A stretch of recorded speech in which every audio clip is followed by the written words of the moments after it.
well, Spain's top flight La Liga continued on Thursday with action from matchday 11. Real Sociedad, consistent top 10 in La Liga in recent seasons, 5th last year actually, but looking stronger this year. A chance to move 3 points clear atop the table as they took a 12-game unbeaten run in all competitions into their Celta Vigo game a few hours ago. And we have those highlights now. Toro with a long kick. Santi Mina's header brought down by Aspas. Support from Javi Galan.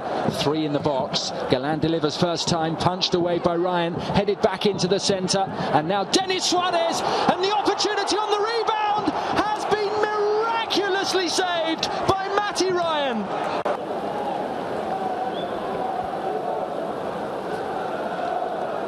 And Isak running at Aidu. That is a super turn and pass for Porto, who has Januzaj in the centre. And there is Januzaj! And it's tucked in by Alexander Isak. No celebration from the Swede. The flag has been raised.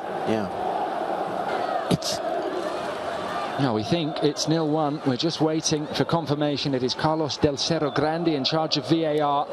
And there is confirmation. Isak's goal stands, and Real Sociedad have the breakthrough in the second half. And space now for the Ghanaian Aidu. That is a neat exchange. Bryce Mendes! Wonderful equalising goal. But will this one count? And they're going to rule it off, and they will be right. But what a loss of a beautiful highlight to be played for the rest of the season. Real Sociedad have their first corner since half-time, and it is swung in with pace, and at the back post it is turned home by Aritz Elustondo. That's urgency. That's La Real going, dead ball situation, we'll take this. This can be 3 points.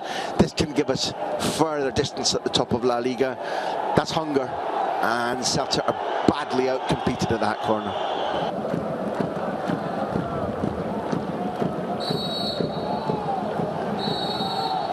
And that is that, says the referee Mario Melero Lopez. A celebration and a puff of the cheeks from Imanol. Yeah, so Real Sociedad getting the win that pushes them clear top of the table. Remember, before today's action, there were 4 teams on top on 21 points. And although they were playing a team in the bottom half of the table at the moment, as we see so often in La Liga, Chris Taylor, the quality, the ball handling skills of players in teams that are even in the lower half of the league can give some of the top teams problems. Yeah, and a lovely goal that was disallowed as well. I mean, that nice tick-a-tack football and a tap-in. So unfortunate that it was offside. But certainly, we see quality all over the table.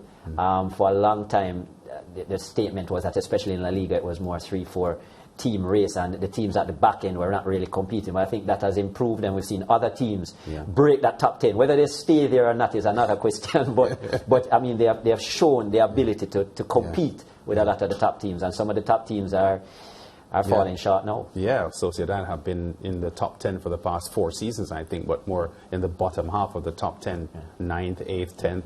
They were 6th and 5th in the last 2 seasons, so they are on the improve for sure, and now they are top of the table. Meanwhile, also in La Liga action on Thursday, Granada, they hosted Getafe, and we have those highlights. Luis Suarez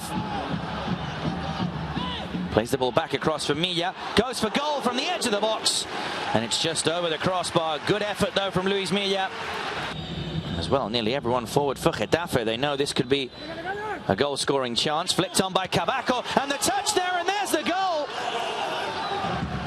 Absolutely nothing wrong with that goal. It's a brilliant floated ball forward from Damian Suarez.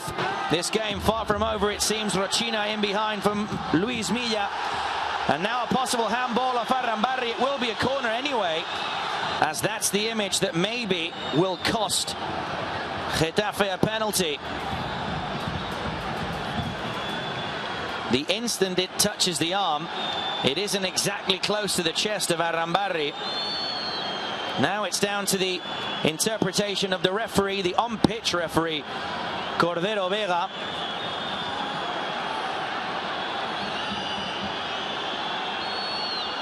Checking the image time and time again. as Jaime Mata seemingly is also ready to come on, but will it be a penalty for Granada, or will it stay as a corner decision?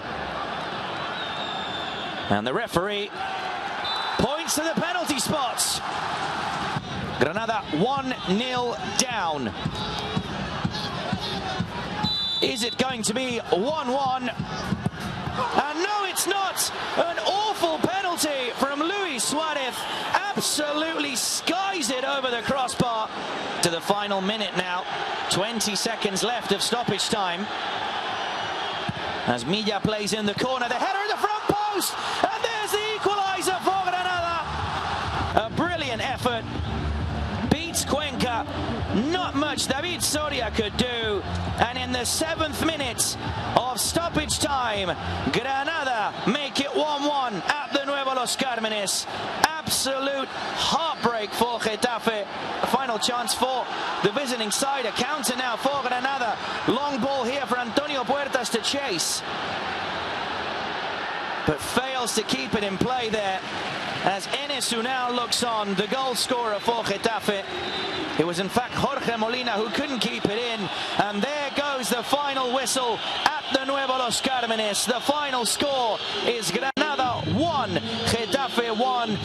Yes, so a battle there between two of the bottom 4 teams in La Liga at the moment. But I'd like our producers to give us that penalty again, because that certainly ranks as one of the biggest misses I've ever seen from the penalty spot. It missed by a long, long way. No, Chris, no. That was a punt. Oh, that's shocking. And Suarez is gutted.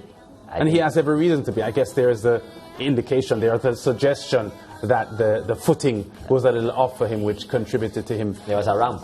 Yeah, it contributed to him skying that one, because I know Baggio had missed by a long way in 1994, but that was and Fernandez was a high miss as well. But I can't remember ever in all my years watching football see a man kick a ball so high over the crossbar from the penalty spot. I wonder if you had another goal on top of that one, if it would still have probably hit the post. Yeah, that was far off, but exciting game. Getafe still can't get off the mark in terms of wins for the season. So that's a big deal for them. You know, they're the only team in the La Liga table so far that are winless. So, but as I said, exciting match still. I mean, as I said, bottom 4 teams, but still good football played well, apart from the penalty. Yes. Yeah. Entertaining, I can say that much. Now, Atletico Madrid, who of course are the defending champions, who are up against the bottom of the, or second from bottom of the table, Levante today. But as we've mentioned so often on the SportsMax Zone, don't underestimate these bottom or lower half of the table teams, because they have some quality that can test the top teams. Atletico not in the top 5 at the moment, although they aren't far off the lead. But let's see how that one went. Levante at home to Atletico. Griezmann to take the corner, very badly, cleared but not very well, and it's fighting by Herrera, comes back to Griezmann, a chip to the far post where they're queuing up, Felipe for Griezmann, who heads home his first goal in La Liga, back with Atletico Madrid. Griezmann clearly onside. That's a lovely little cross towards the far post. Felipe heads it back across goal. He may well be going for goal himself, but Griezmann's showing fantastic anticipation. No one is able to pick him up because he's on the move. Okay, got in the way, managed to send it behind for another corner. Bardi again. Again, not a bad delivery. Cleared out as far as Franquesa, whose touch was too heavy. Suarez has he been penalised? Is it a penalty? I think the referee's given a penalty for the challenge by Suarez. That seemed to be where the referee was pointing. It wasn't the most, slightly ambiguous point, but I think it's a penalty, Terry. Yep, I think it is. Jan Oblak in his way. Enes Bardi for Levante. Fires it in, what a fine penalty to the action for his 11th appearance of the season. As now Cunha finishes, and Atletico go back in front. side of the footpath, the pass eventually finds the feet of Cunha. Going to change. It's not going to happen. I don't know why I'm even saying it. No, just leave that point halfway through. Cantero does really well to find Morales. Drills it across goal, looking for De Frutos, who could. Well, it's an interesting one to call, and there we're seeing a different, entirely different action, and this is. It's the handball by Renan Lodi. Is it? Is it any different to the one that we're considering at the other end? It's well, he's got his arm stuck out, hasn't he? But then so close, such a close range, isn't it? And it is a handball, but it is a penalty, the second of the day. The whistle blown. Enis Bardi against Jan Oblak. And he fires it into the bottom left corner this time. Another brilliantly executed penalty. It does find its way to Koke. Cut out. There's a break for Levante. No, there's not, because the final whistle blows just as the half-time whistle blew, and Robert Pierre's getting himself sent off, I think. Here he was just booked, as we talked about a couple of minutes ago. And it is Robert Pierre who gets the red card that had been coming, but it came after the final whistle, Terry. So as you said, Levante yet to score a win so far for the entire La Liga season, and here they are tackling the defending champions and one of the, you have to say, best teams in Europe at the moment, and Atletico can't beat them. Came back twice. Excellent game as well, but as you said, it just shows us the gain in strength of this league. As the Atletico defending champions, a lot of quality, especially up front. But what we've noticed so far in the three highlights that we have looked at is teams fighting right to the end. And I think that's been excellent to see. A lot of goals coming in stoppage time, close to stoppage time, and so on. So it just shows the fight within the league, no matter your place. Yeah, so Real Betis, Real Sociedad, top of the table in the league at the moment on 24 points. There are three teams just below them, all on 21 points. Real Madrid, Sevilla, and Real Betis. Atletico Madrid, the defending champions, dropping 2 points today, and they are in 6th position at the moment. Only 5 points off the lead, though, so they're within reach. And look where Barcelona is, and with in the number 9 spot. Yeah, with a game in hand for Atletico. Levante, Cadiz, and Getafe, the teams in the relegation positions at the moment. Granada, who we saw earlier on, just a little above the relegation zone. Valencia just outside the top 10, along with Mallorca. So the news confirmed late yesterday, Chris, that Ronald Koeman doesn't have a job at Barcelona anymore. But that had been coming. The general feeling was that it was a financial issue that sort of stalled the Barcelona ownership to make a decision that they had wanted to make maybe several weeks ago. Yeah, and I think it's generally been a struggle for Barcelona so far. I actually think it's a hard job for Barjuan coming in as well.